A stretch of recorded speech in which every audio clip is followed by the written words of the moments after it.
Welcome back to the Vandy 24/7 podcast brought to you by Butler Holdings. He's Brandon Bigsby. My name's Alaina Morris, and we're here at Memorial Gymnasium after Vanderbilt loses its very first SEC game to Kentucky, 96-78. Definitely was not the best outing for the Commodores. Kentucky, they had it firing on all cylinders and just seemed like everything was falling for the Wildcats today.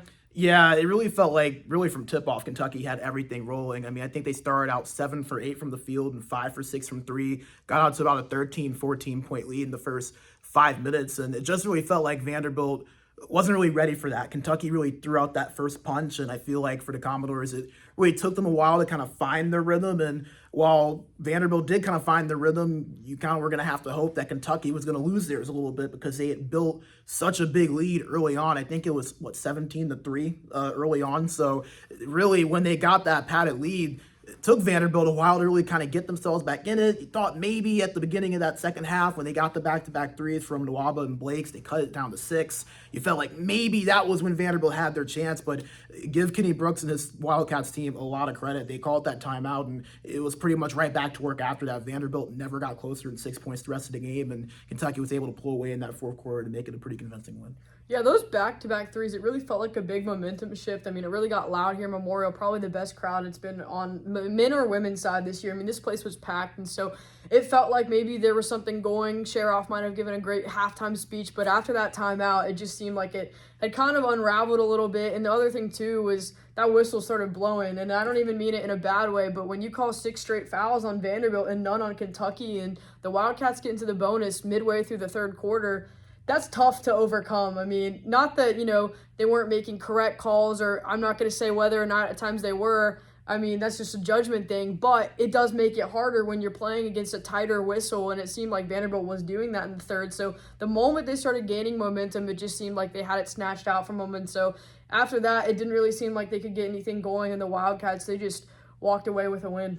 Yeah, and you have to remember the players that those fouls were called on too. Michaela Blakes was up to 3 fouls. Jane Nwaba was up to 3 fouls.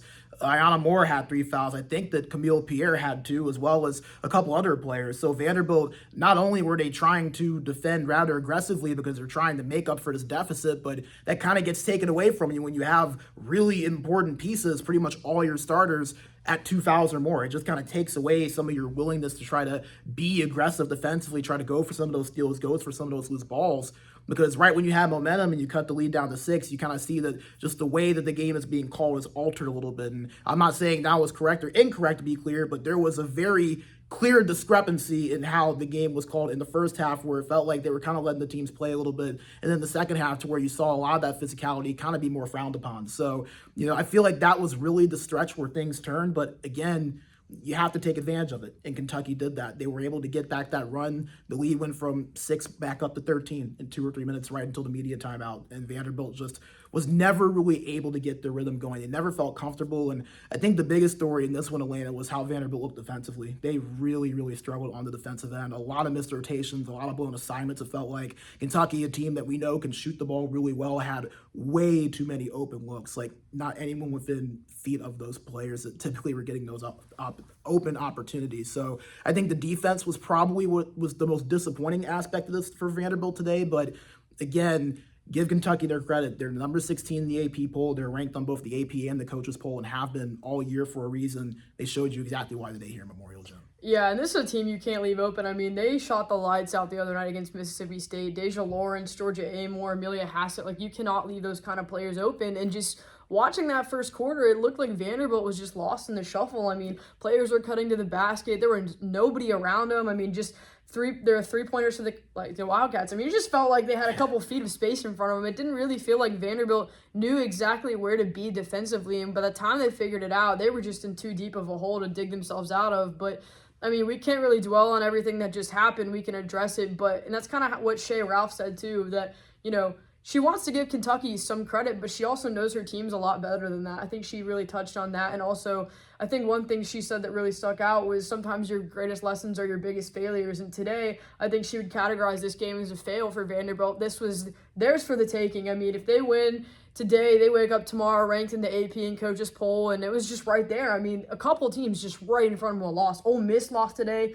Down at Texas A&M, they were ranked number 25. I mean, you mentioned it. Cal lost, Michigan lost. Those teams right above you in the poll, they all lost. And if you win today, you wake up in the morning ranked. And so it was just it was Vanderbilt's for the taking. And I mean, they had it right there, and they just weren't able to get it done today. Yeah, and I think even if Vanderbilt keeps this game close, you can maybe kind of reason putting them in potentially. But with just the way this game went, I mean, I'm sitting back and thinking on Atlanta. There might have been 5 to 7 minutes where the game was under 10 points. I mean, Vanderbilt was never really in the game, and it never really felt like outside of those couple of little stretches that they really had a chance to win this. And, AP poll and coaches poll aside, all of that really, it's kind of trivial in a way. All of it is just for stories and clicks, and, coaches and players will be the first ones to tell you that. But I think it still does feel like a missed opportunity, because today was a chance for Vanderbilt, I think, to show that they're in that next group of teams. I think that's been the perception with Vanderbilt, is that they're a really good team, they're a tournament caliber team, but they're a 500 team in the SEC. They can beat the Missouris and the Arkansas and the Floridas, but they can't beat the Kentuckys and the Tennessees and the LSUs. And it felt like today was their chance to maybe alter that narrative. A massive crowd, so much fanfare and hype and anticipation for this game, and not just to lose, but to just kind of fall flat. I think the way they did was really what feels like the letdown to a lot of people, and there's a lot of opportunity still for Vanderbilt to right that ship. I mean, they go up against an Ole Miss team in 5 days that just comes off a massive loss that they lost by 2 to Texas A&M, and then you have LSU right after and Tennessee after that. So there's still opportunity for Vanderbilt. I don't think this defines them by any stretch. I mean, you heard Shea Ralph say it. She thought that today showed you what Vanderbilt looks like at their worst. And I think that that this team is much better than what they showed. I mean, Camille Pierre, the stats looked good. She had a double-double, but, some shots that weren't really the greatest. They gave her a lot of trouble down low. Michaela Blakes had that nice stretch in the third quarter, but was a little bit inconsistent. Didn't really call Alaina Morris' name a whole lot tonight. So I think that Vanderbilt, when they are at their best, we've seen what they can do. When they're at their worst, I think that was what we saw today. And, we'll see how they respond to this. I think that's going to be the really interesting thing. Still a 14-2 team, still everything ahead of them. But obviously today does sting, not just for the team, but I think for the fan base as well as a whole. Yeah, there's a couple points I want to make, but you made a really good one. I want to talk off of that. Just like you said, they're not a lower tier team in the SEC by any means, but it would have helped them solidify that we're not a middle tier team either. We're towards the top of the SEC, and they just couldn't take advantage of that today. Like you said, though, they've got a lot of opportunities coming up. They head to Oxford, Mississippi on Thursday to play Ole Miss, who just lost to Texas A&M. That's a team that struggled this year, so it'll be interesting to see how Ole Miss wants to rebound from that loss. 2 teams coming off a loss are going to play each other. And then you turn around and go to Baton Rouge, a very tough LSU team, but by all means, they're not the most dominant we've seen them in the last couple of years. That's an opportunity that awaits them. And then the next time they come back home, they face the Lady Vols, a rivalry, a game that Shea Ralph wants to win. She hasn't beaten Tennessee since she's been the head coach at Vanderbilt. So a lot of opportunities coming up that they want to capitalize on. And like you mentioned, just they started out really slow. There wasn't a big chunk of time today that it was very close or even. And I think one thing that we've really touched on all year is that Vanderbilt has had some games where they've started very slow. I mean, they were tied or maybe had a 2-point lead against Hampton in the first quarter, and that's fine against maybe the mid-majors or bottom Division I teams. But today I think that was a very good point, or I guess they made a point in saying that you can't really start those games slow or else it'll bite you in the butt. I mean, Kentucky, they took advantage of that slow start, and they ran with it, and they weren't going to let that lead go away. Yeah, and I mean, you go back to what Shea Ralph said throughout November, throughout December. She's been kind of professing this to where she was like, hey, I'm glad we won by 30, but we should have won by 50. If we didn't start out as slow as we did in the first half, or if we didn't have this lapse coming out of the halftime break, we would have won and should have won by much more than we did. And she said that just now in the presser, that she felt like a lot of the stuff that she had been telling her team, like, hey, we've got to correct this. We've got to fix this. We can't do this in SEC play because it will come back to haunt us. All of that boiled up and came to a head today. And you feel like if this is a game like Hampton or a game like Alabama A&M that, Vanderbilt probably gets their groove going and they win this game 96-53. But against the number 16 team in the country, that's just not going to happen. Against any SEC team, that's not going to be able to happen. You have to be able to play that full, focused, energetic 40 minutes of basketball, and we just didn't see that consistency from Vanderbilt today. And I mean, you even heard Coach Ralph say it. She said she feels like this team's gonna have to do a lot of self-reflection about what they need to fix because it's been a consistent problem. But again, it never reached it to where it was this point. Michigan State was still close. This one wasn't close. And I think that this is really where we're going to see what this Vanderbilt team is really made of and what kind of response they come up with here over the next few games. Yeah, by all means, I don't think that Shea Ralph wants to make this point in this particular way, but I think after today's game, she could walk into that locker room and be like, I told you so. Yeah. I told you so that you have to start these games out stronger, because if you don't, look what happens. And I think that was put on display perfectly today, and I don't want to say perfectly because that's not what they wanted, but she's got a perfect example right in front of her. This is what happens if you don't start out strong and play a complete 40 minutes. I mean, just the proof is in the pudding there for her. She can take this game and be like, this is a great example for you all to learn from. And they're going to have to figure that out before they head to Mississippi and play Ole Miss, because these next couple of games, by all means, these are some of the best teams in the SEC. And so you don't want to drop the next couple and fall to 1-4 in the SEC. That's not what you want to do whatsoever. Yeah, and sometimes mistakes really don't set in until you see that they've been made and you can't really do much to fix them. As weird as that is, I mean, sometimes you hear something like, oh, you need to stop doing that, you need to stop doing that.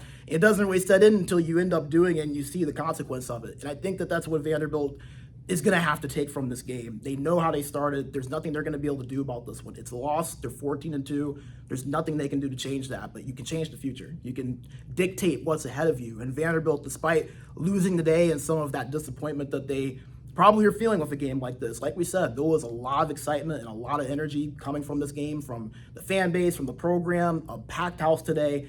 And to have come out and have that type of result obviously is disappointing, but how do you respond to it is really the biggest thing. And that's going to be really interesting to see how this Vanderbilt team responds. We've seen them respond from a little bit of adversity before after that Michigan State loss.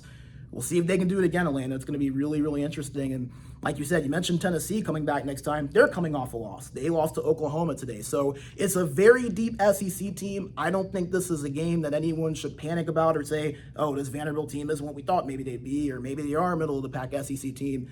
It's too early. We got to wait and see how this team continues to grow and continues to develop. It's a day-by-day process. It's going to be interesting, though, to see how they respond, and if maybe this was the hard lesson that they needed to learn, was not just constantly hearing it, but seeing how a lot of the things that the coaching staff's been saying really can result in biting them in the butt and costing them a pretty sizable loss today in a big game. Yeah, I mean, by all means, you can't just be like, oh, the world has ended because we lost to Kentucky in the second game of the year. I mean, those players can't think like that. And, you might have liked to win, but they have to have that mindset of we have to move on. And I think that's what they're going to learn, and because it's the second SEC game of the year. I mean, you have a lot of basketball in front of you, and sometimes, the consequences that you face, those are your best teachers right there. And I think they're going to learn from today and move on to Ole Miss later this week. Yeah, and again, an Ole Miss team that's also going to be looking to kind of get back right, losing to the Texas A&M team that a lot of people felt were maybe one of the lower ranked teams in the conference, right? So it's going to be interesting to see how they respond. A bit of a break for this team, and like I said, they're going to have to do a little bit of soul searching, and they're going to have to figure out how to fix those things in terms of those lulls that they have. But again, so early in the season, so much for this team that they still have ahead of them. You can't harp too much on this loss. They're still 14-2. They still have so many opportunities. And really at the end of the day, Alaina, I know we've talked about the AP poll a little bit, and a lot of other people have talked about how, big it would be for the program to be ranked. And I think there is truth to that, but at the same time, it doesn't impact what the result of your season is going to be. Everything is still ahead of Vanderbilt. They can get ranked later in the season. They will probably be in the NCAA tournament really regardless unless something catastrophic happens. They still control their destiny in terms of seeding in the SEC. And there could still very well be an opportunity that come March, they're hosting a game or two at Memorial Gym. All of those things that they want is still ahead of them. It's just January 5th. There's so much time left. And really, like I said, the biggest thing is how do they respond, and do they show that they have learned that lesson from a game like today that it kind of felt like was going to be coming after a while, considering how we've seen this be a trend throughout the season. Yeah, for sure. And I mean, like you said, a lot of basketball ahead, and it was just one of those days that Vanderbilt's going to have to learn their lesson, maybe not the way they wanted to, but that happens to every team. There might be a night soon that Kentucky just comes out of the gates, they look flat, but you never know when that day will be, and you never know what team it could happen to. I mean, it's basketball, and sometimes the ball doesn't always go through the net or bounce the right way, and today it wasn't Vanderbilt's day, but like you said, second SEC game of the year. I mean, they dropped to 14-2. Still a great record so far. They've got a lot to build off of and a lot to learn from today. But they moved to Ole Miss on Thursday to take on the Rebels, a team that's also coming off the loss, and we'll see which team can rebound But for now, he's Brennan Bigsby. My name's Alaina Morris. We appreciate all of your guys' support with Vandy 24/7.